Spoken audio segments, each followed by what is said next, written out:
Alrighty then. Welcome. Hello. I should hopefully have fixed the YouTube chat issues. So, I believe I will be able to actually see messages this time. Provided, of course, we get a single viewer in this particular session. I've already designed the interplanetary craft we're going to be using. So, we should just be able to launch that and get moving. We're going to start out here in the tracking station because I'm actually not entirely sure which system we're going to go to. The craft is equipped with an orbiter, which contains the crew capsule and things, and it also has a scanning satellite. So that scanning satellite has its own propulsion, which means we're going to be able to get that into a polar orbit, which will be good because it does require a lot of delta V to do that. I'm feeling like I maybe even want to go to Duna. I'm not sure, to be honest. Duna might be fun. Definitely seems like the most practical place to have a scanning satellite. So I reckon that is what we're trying to do.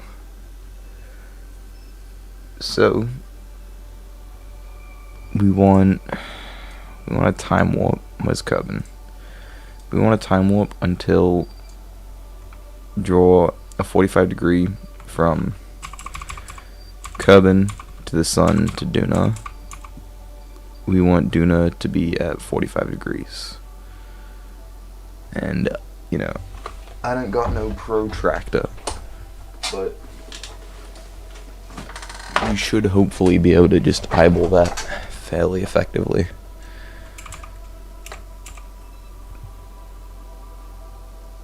I feel like that's just barely going past 90 now. It looks like a comet. Feel like we want to be right about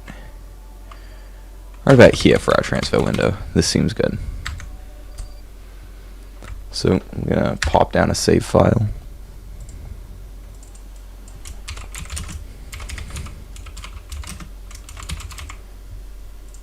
We'll save that. We'll hop on here into the VAB. And oh, look at that, we already have one viewer. Lovely.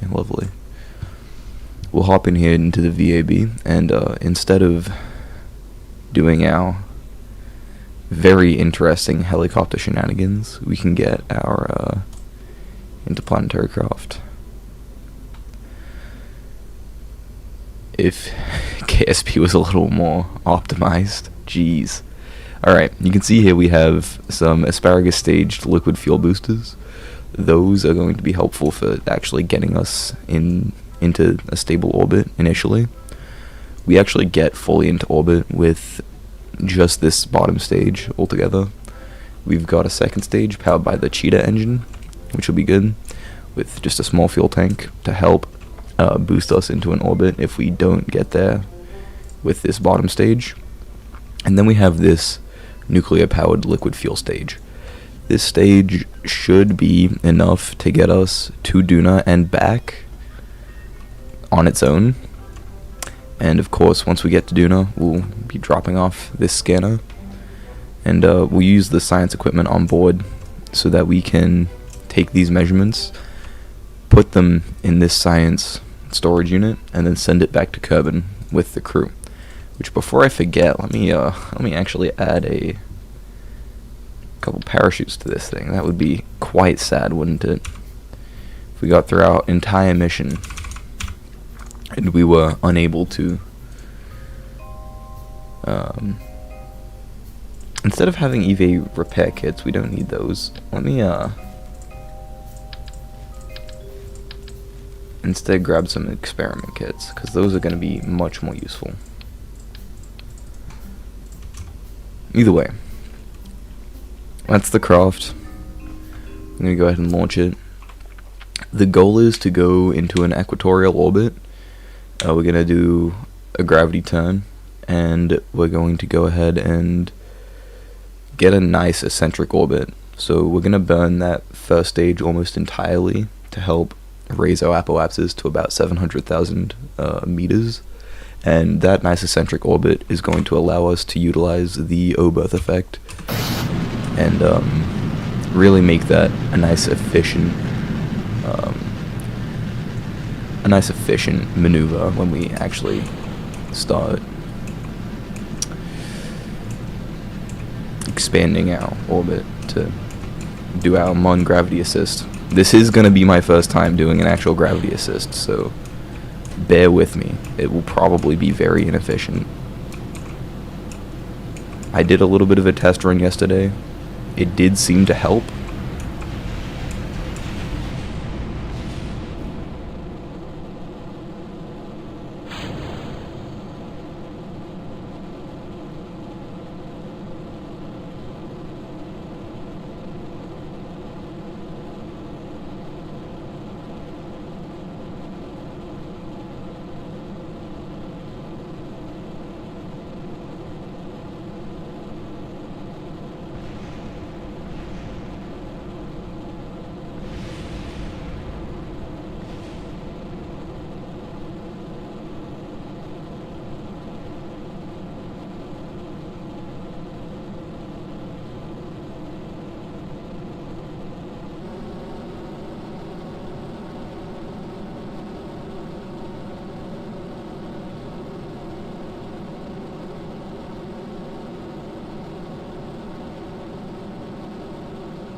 We've gone ahead and performed a bit of a shallow gravity turn, so I'm gonna try and salvage it. If we have to restart the launch, so be it.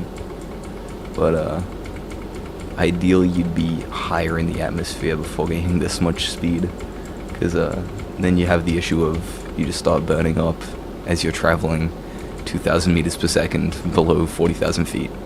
I mean, meters, rather. Where the atmosphere is still exceedingly thick, and all that drag is going to be very inefficient. As you can see, we did finally get our apoapsis up high enough, and the idea is just to extend our periapsis as much as we can with this stage. We're going to dump this lower stage. I probably should have kept that fairing for a bit longer, but we have finally, and, well, my gosh, okay, what a blunder. Let me, okay, wow. We're just gonna restart that. Staged twice accidentally, and then quick saved instead of quick loading. Rookie mistake. Oh, what's up, Natani? What's up, Natani? I didn't notice you were here. I apologize for the background noise. There are people in my house, in my home, one might say. This time, let's not perform a very shallow gravity turn. How about that? I feel like that'll be good.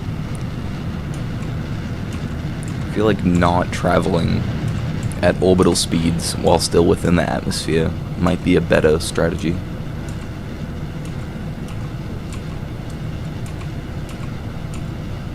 Is my volume alright?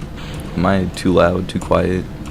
Is everything too loud? Is everything too quiet? How are we feeling for the audio balancing?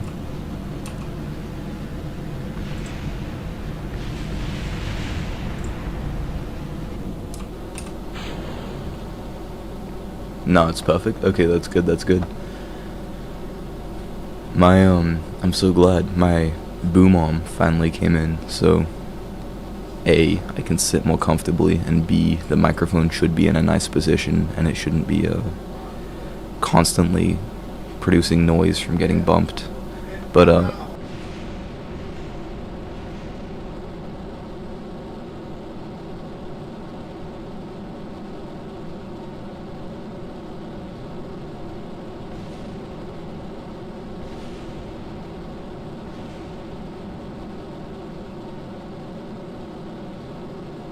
alright, sorry, I apologize. Someone came into my room earlier, left my door open, and now there's people talking very loudly.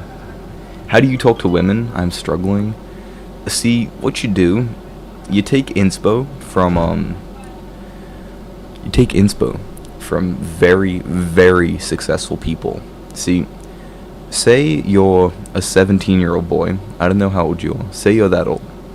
You're gonna go ahead, find yourself a 6-year-old girl, and I'm just kidding, dude. I'm just kidding. Don't do that. Please do not do that.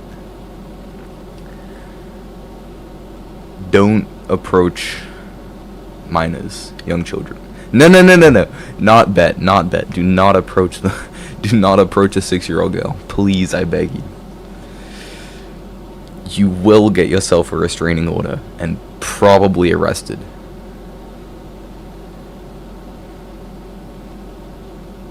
You won't be able to drop your kids off at school, dude. Done. What do I do now? Alright, bro. Alright. You gotta chill out. But, honestly, yeah, just meet new people and build friendships. And when you have friendships, spend time with those people. But don't go into it with the mindset of I want to get a girlfriend. I want to speak to women. That shouldn't be your mindset going into it. Your mindset really should be, how do I meet new people? How do I make friends? How do I connect with people? Because doing that is going to be A, better for your social life, B, more successful, and C, it's going to be better for your mental health. Multiple kids are chasing me now. Alright. Okay then. Alright, Atani.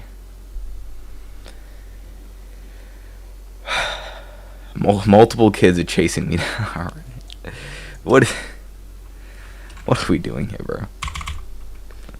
Either way, I've made my node. You're going to make it at apoapsis because that's going to be the most effective place to expand your periapsis because of the O-birth effect. Just warping into that time window right now. When you do a longer burn, you want to time it so that the middle of the burn crosses directly over the halfway point of the burn time. So if this burn is going to be 47 seconds long, we want to start the burn at 24 seconds. Well, technically 23 and a half. So we're going to warp until 23 and a half seconds, or 24, prior to the burn. And we're going to ignite our engines at full thrust, because that's what it's... Oh, that's wrong. Oopsie. 24. Ignite our engines at full thrust, because that's what the prediction is betting on. It's betting on the idea that we're going to be burning at full thrust for the entire burn. And I'm just going to go ahead and do some physics time warp to speed this up. But you'll see, now that we're done with this burn, the outcome is very similar to what we projected with that maneuver with that maneuver node. Alright, as we see here, Kerbin to the sun to Duna, it's about 45 degrees ahead, which is exactly what we want. What we're going to do now that we're in a stable orbit, and I forgot to add solar panels to the main craft, she'll be right. She'll be right. It'll be fine. Oh, we can put this into hibernation. Yeah, that won't use up any. Alright. It'll be fine. We're just turning off, turning off the life support. That'll be fine, right? I'm sure that'll be fine. Either way, we go here. We want to set up our gravity assist. So again, burning at periapsis to maximize the O-berth effect. We're just going to drag out that apoapsis until it crosses over with the mun. And we're just going to move that. You can see how much more or less efficient the same amount of delta V is as you move it around. So closest to periapsis is where you're going to find the most efficient, like the greatest bang for your buck. And then apoapsis is where you're going to get the least. And we're just aiming for a mun encounter here.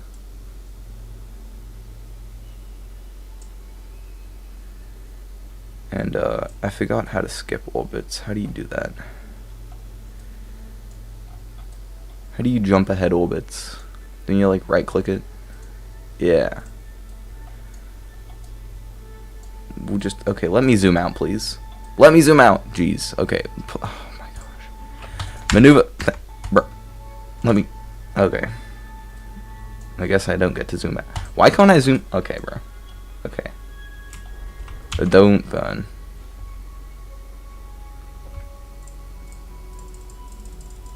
Oh. That's a mun encounter right there.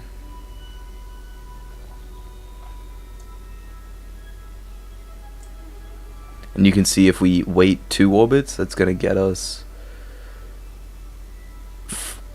It's actually going to fling out inclination way off, which is the opposite of what we want.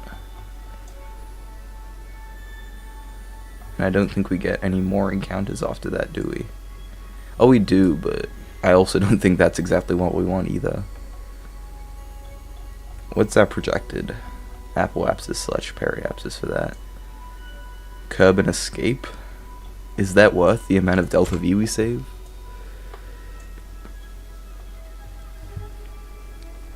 No clue, to be honest. Never done a gravity assist before, we're gonna try it. So I suppose we'll warp the day and 4 hours.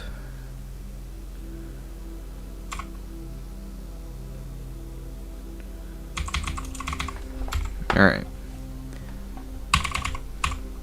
We want to be about a minute and a half. It'll be 1 minute and 28 seconds before our maneuver maneuver node should get us that correct burn. Now that we're getting close, we're going to start moving early, just because I don't have very many reaction wheels in this thing, and I want to make sure I give myself plenty of time to get into position. Again, we're burning pretty much directly prograde, which is what we want. And here in just a second, it is going to be that 1 minute and 28.5 seconds.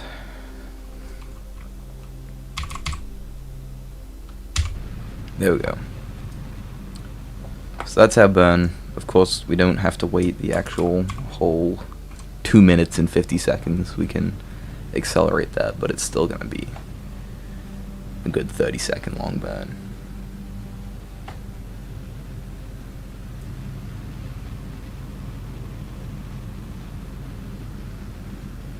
Look at these happy dudes down here. There you can see we're about halfway through our burn. I'm going to slow it right back down for when we run out of delta V in this first stage. Good separation.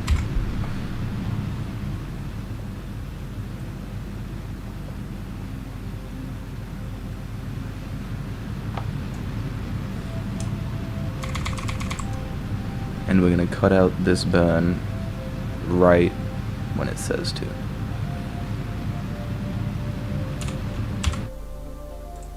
Okay, a little bit late. I pressed the wrong key. should be fine. You see, we do have that mon encounter, and then that curb and escape, and does not feel like telling us what our soul periapsis is gonna be, but where is that mon? It's a little bit nervous, I reckon.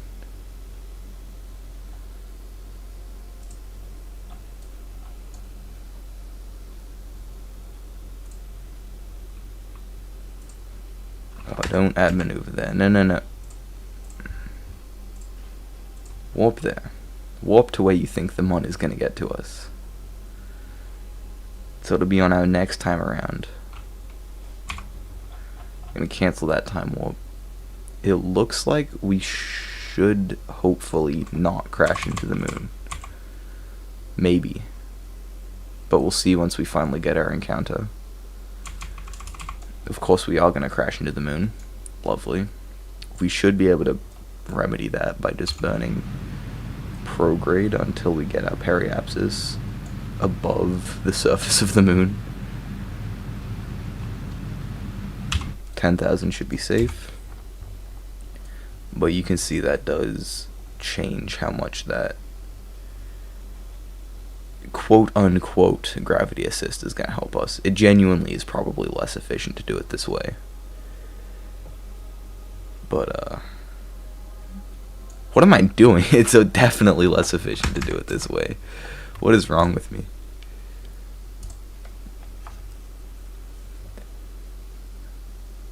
We're just going to do a conventional burn, I reckon. That'll be much more efficient.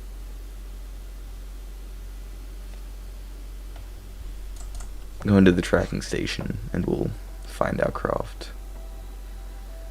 Where is our craft? I promise our craft was launched. Which quick save did I load? Load game. Oh, I did not make a named quick save.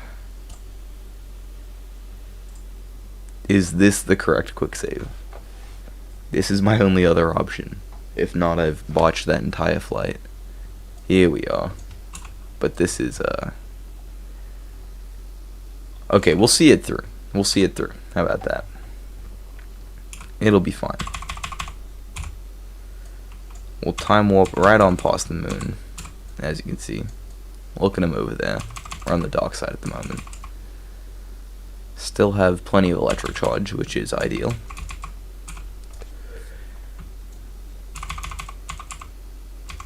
And you can see here we escape from the moon, and we'll add a maneuver, which we don't need to increase that much, but we do want to escape Kerbin. It should take only a very small amount of delta V.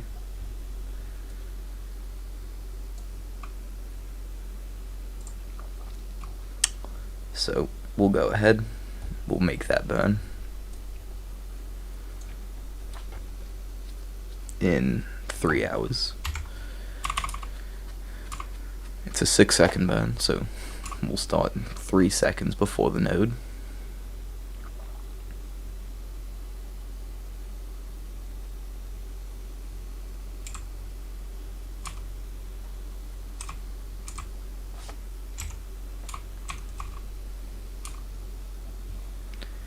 The time warping is a little bit difficult to get it right and actually save you time without overshooting your target.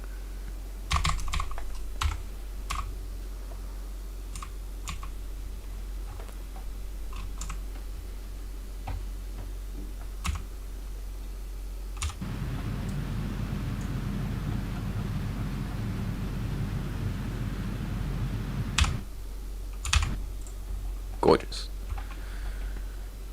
Now we have our curb and escape. So we'll time warp forward just a little bit. And here we are. In a solar orb. Now what we have to do, again, utilizing the Oberth effect, we'll go ahead. And we will add a maneuver heading prograde. burning out towards Duna. And our inclination actually does appear to be very close to correct.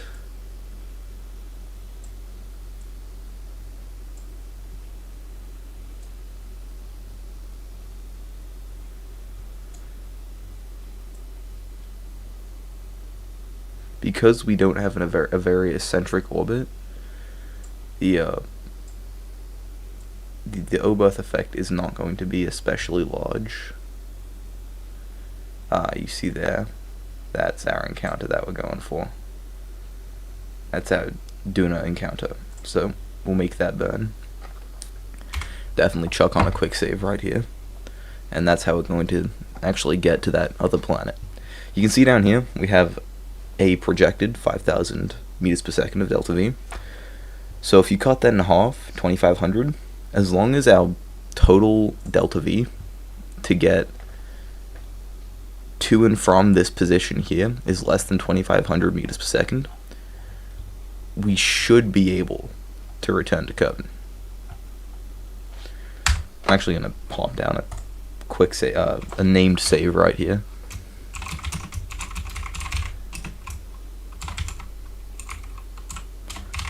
Don't believe me for not knowing how to spell maneuver. Either way, we will time warp the 22 days that we have to wait, and we want to stop about, and okay, I was very distracted. We want to stop about 58 seconds, yeah, 58.5 seconds before that maneuver. Although, of course, we will stop a little before that to allow ourselves time to point in the direction we need to.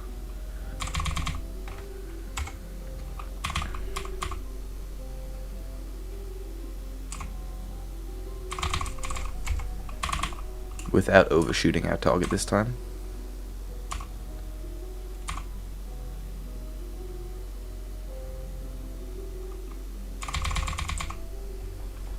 We will allow ourselves. We will allow ourselves time to get adequately facing the direction we need to, and we will wait until that 58-second window occurs, which will be in approximately 10 seconds, and we'll just burn full throttle for 2 minutes. And that should get us our Duna encounter. We do have to be a bit meticulous with this because, as you could see earlier, that encounter window is quite small. So it has to be a very precise maneuver. And of course we could do a mid-course correction, but we don't want to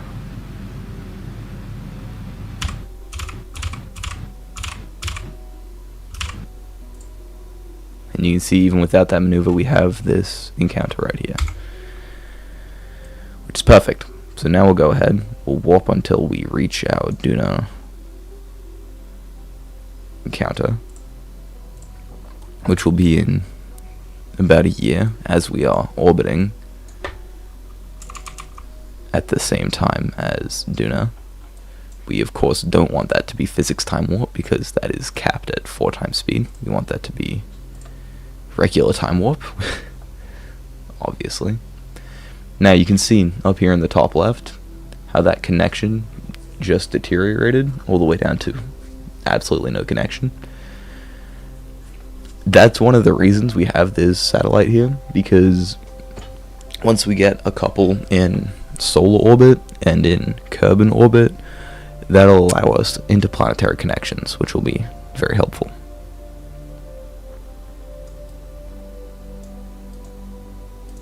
Class F huge, that's a comet, and you can see it just dropped off radar there. You have a bunch of them following Kerbin. But here we are, approaching Duna.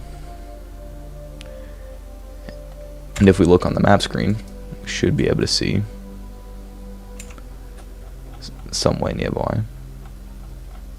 Oh, you see, our periapsis is 36 million meters above the surface. So what we want to do is we do want to fully capture, because you can see here that's how big Duna is. It's not a very big planet compared to our orbit. Now we do want to do the bare minimum of a capture, so we will just barely enter the sphere of influence.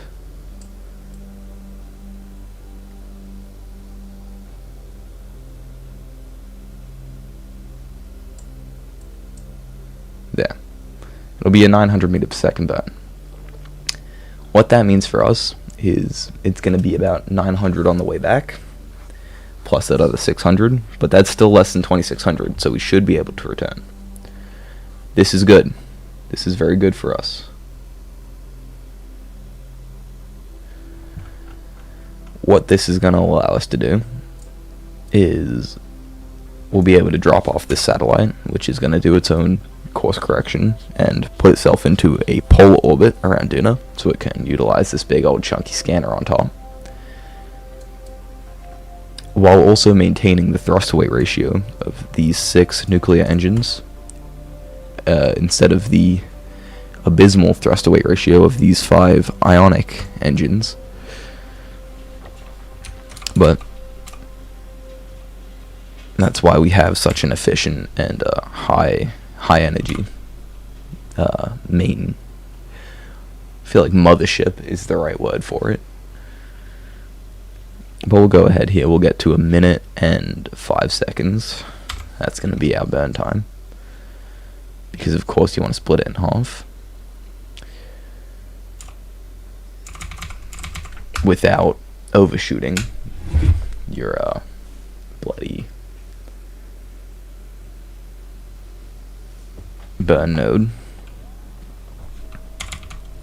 Try that one again.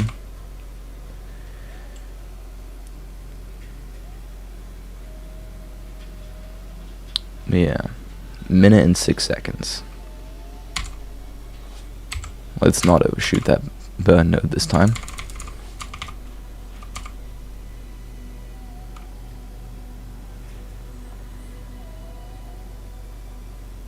And we're already in position, so we don't need to leave a huge amount of extra room.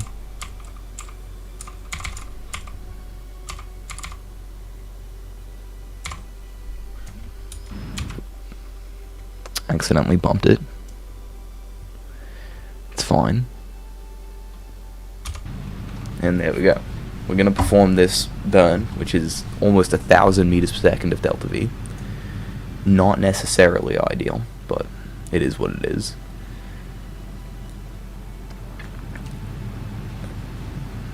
We certainly don't have the body type of this craft to successfully aero capture, especially with these very delicate engines on the bottom here, producing a whopping 60 kilonewtons. It's very small. It's a very small amount of thrust, especially for their size, but the efficiency associated with it is immense. They run entirely off of liquid fuel, and this, what is that, nearly 4,000 units? It's about 1 unit of liquid fuel per meter per second of delta V, which is insane. Either way, as you can see here, we're getting very close to our capture with Duna. We don't have to wait the whole time, because as we near the end of this burn, we'll be able to stop capturing. And that'll be right about when we reach 0.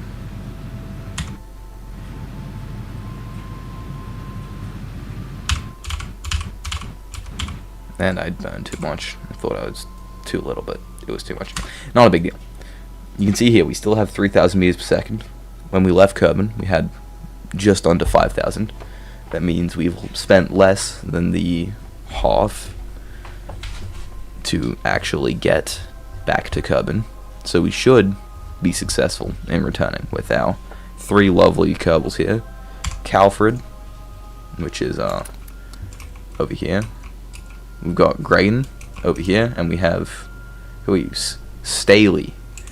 We've got our 3 Kerbals, all very excited. And here we are. We can go on our extravehicular activities. Look at this happy fella.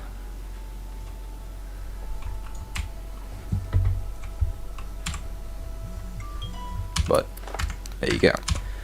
Those are our 3 Kerbals we have with us. Either way, here we have our separation that we're going to be partaking in. It'll be this craft is going to get separated from the main ship, which is going to entail because this truss structure has no collision, we should be able to just let it go like that, and then if we time warp to turn off collisions, there he goes. Lovely little satellite over here. We got to turn off hibernation so we can actually maintain control of it.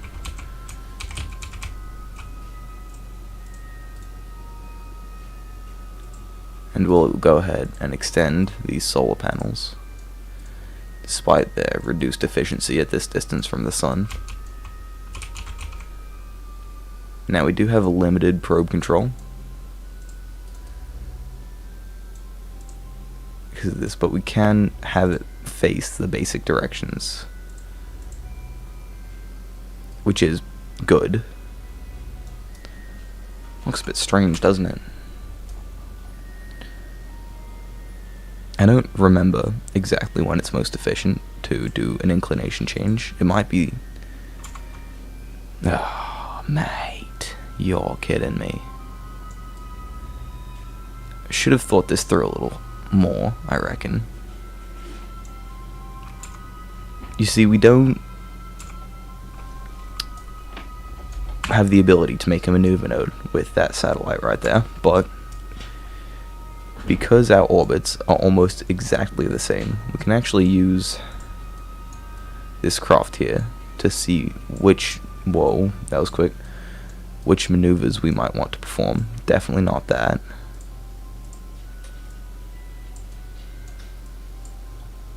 Definitely not that. It's this. It'll be retrograde, and what is this one?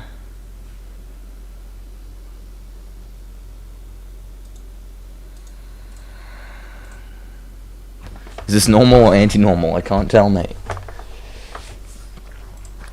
Should go ahead and tell us on here. Yeah. We're gonna burn normal and retrograde until we're in a perfectly polar orbit. Normal and retrograde. Alright. So we'll switch to our probe. We're gonna go ahead, we'll warp down to our periapsis. Although, cancel, mate. We want to, actually, it doesn't matter. We can leave the Kerbals here. They'll be fine. We want to warp there, and we want to have our normal burn. It'll be normal and retrograde. So we'll switch between the two. We'll burn a bit normal, we'll burn a bit retrograde. We'll burn a bit normal, we'll burn a bit retrograde. And that should be fine.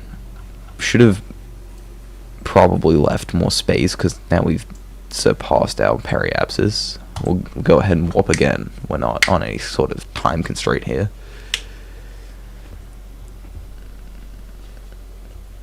And returning to Kerbin shouldn't be especially reliant on, planetary positions around the sun. But here we go. Once we complete our actual warp, we are further from our periapsis, which is good. We want to burn normal using these 5 ion engines with, as we said, very low thrust, 2 kilonewtons apiece.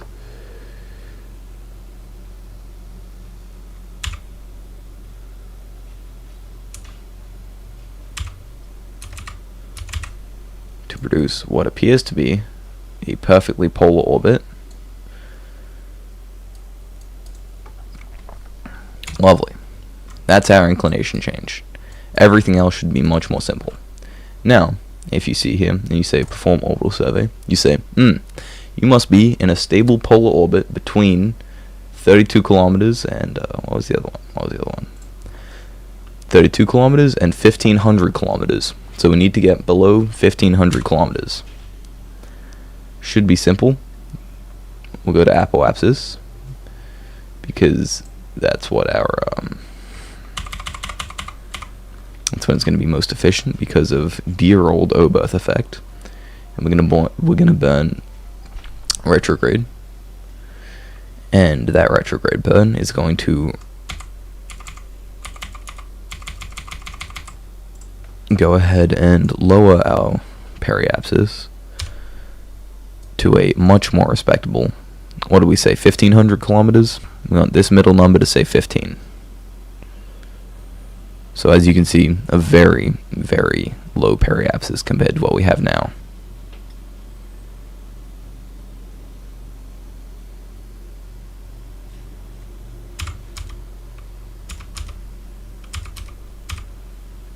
There we are.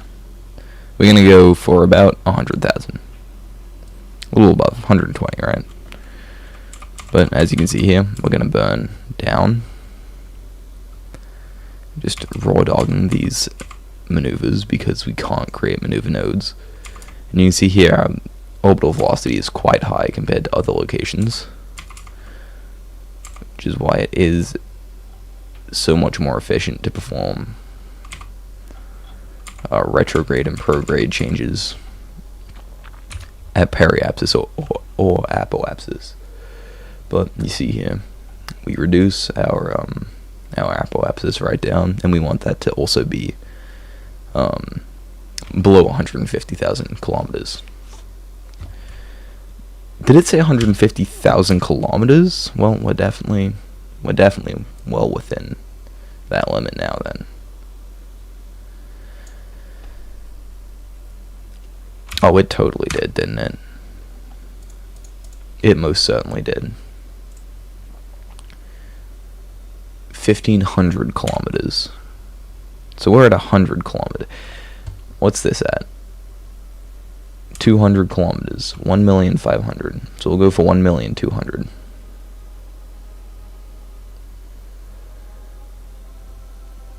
And we'll actually go ahead and raise our orbit once again. And you see here our electric charge actually did get down quite low, so we'll go ahead and we'll let that recharge here. You'll see once we pass along this sunny side, it's going to replenish quite quickly.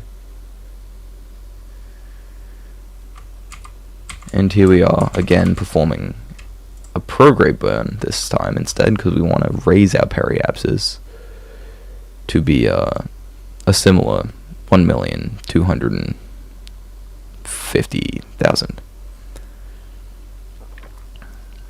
At the moment, you gotta understand, we're burning with the force of 10 kilonewtons.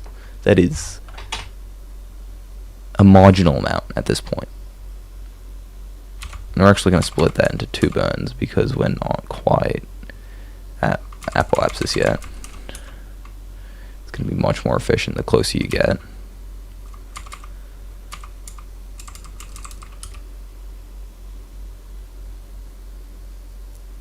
And we also did need to replenish our electric charge, because you can see it does chew through it quite a bit. And you see as we burn, it is sort of pushing that apoapsis away from us, because it's not going to be perfectly centered on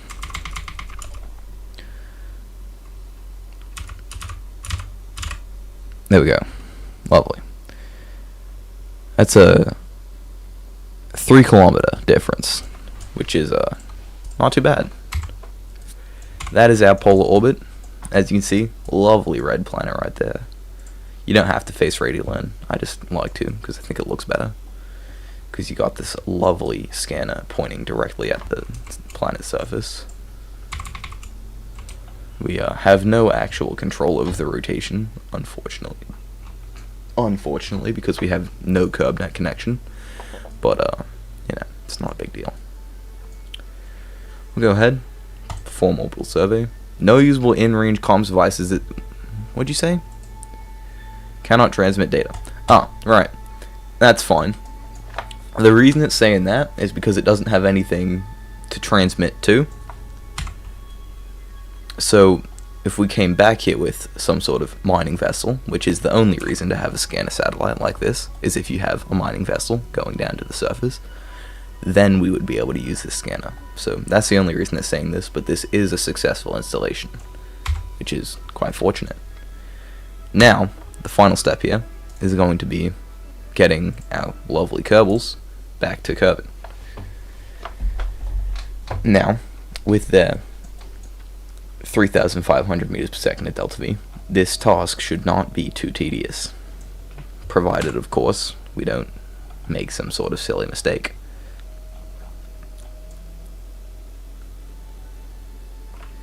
We'll plop down a save, just because I'm not entirely sure what I'm doing.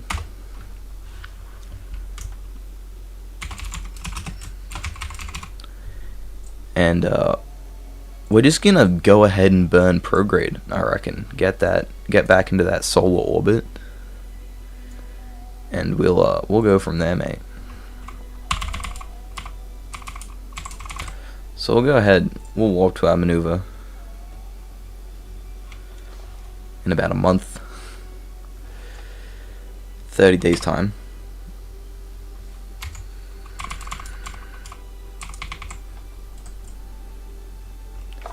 And we'll just go ahead. We want to be at 18 seconds before our burn.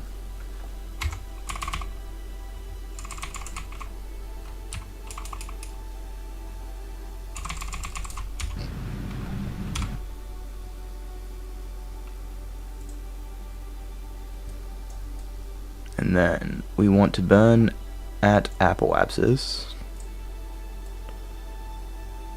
to reduce our periapsis into Kerbin's path.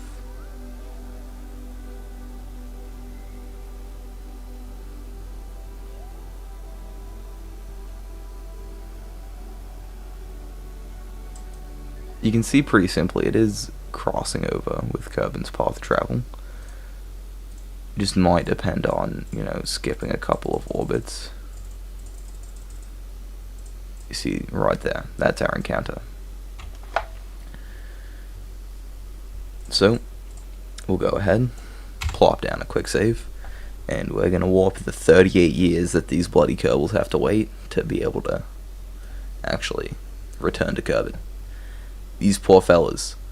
What, they've been here for 2 years already. They've got to wait another 38. This is a 40-year mission for these Kerbals. Fortunately, the little dudes are immortal, but, so be it.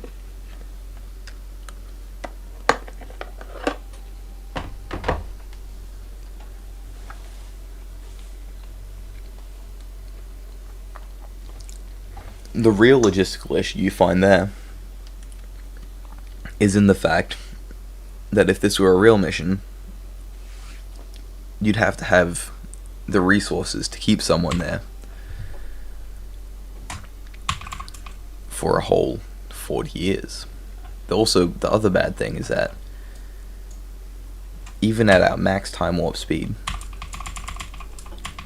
40 years is a long time.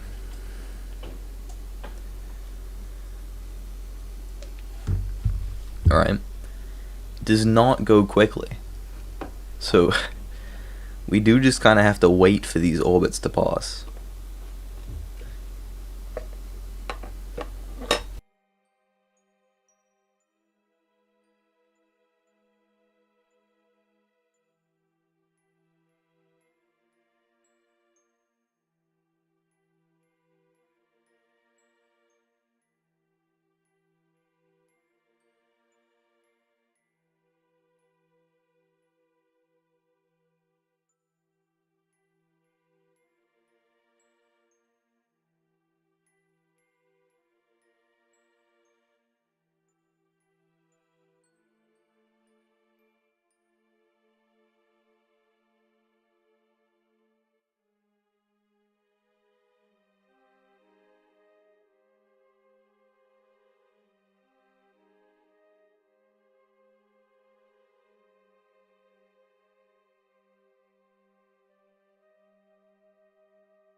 Alright, man, this is taking absolutely forever. I'm gonna stop this. I'm gonna go ahead and finish warping off camera at a later date.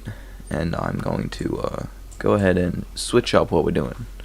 So, it'll probably mean either ending the stream or restarting it. So we'll see what happens.